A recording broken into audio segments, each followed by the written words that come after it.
Isinumite na ng Moro Islamic Liberation Front sa Senado ang resulta ng sarili nitong investigasyon sa bakbakan sa Mama Sapano.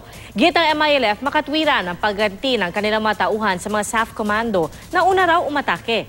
Saksi si Joseph Moro. Hindi lamang basta pinangalanan sa kanilang report kaugnay sa Mama Sapano encounter, ipinakita pa ng MILF ang litrato ng 17 nasawing miyembro ng kanilang armed wing na Bangsamoro Islamic Armed Forces o BIAF. Kabilang sa kanila sina Omar Dagadas at Ali Ismael na binaril habang patawid ang MILF forces sa isang tulay na kahoy sa lugar ng engkwentro.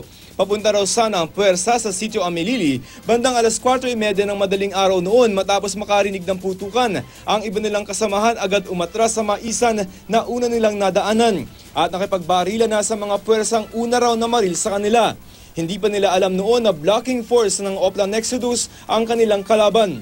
Makatwiran lamang daw na gumanti ng putok ang MILF dahil sila ang unang pinaputukan.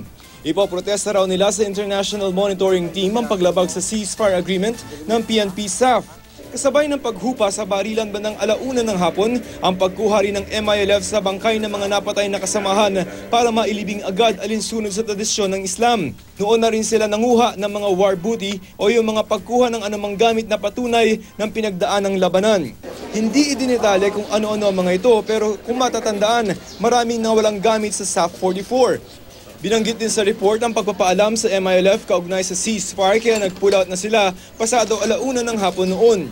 Noon na nila nakita ang pagpasok naman sa lugar ng ilang armadong lalaki na ang ilan ay nakilala nilang miyembro ng BIFF.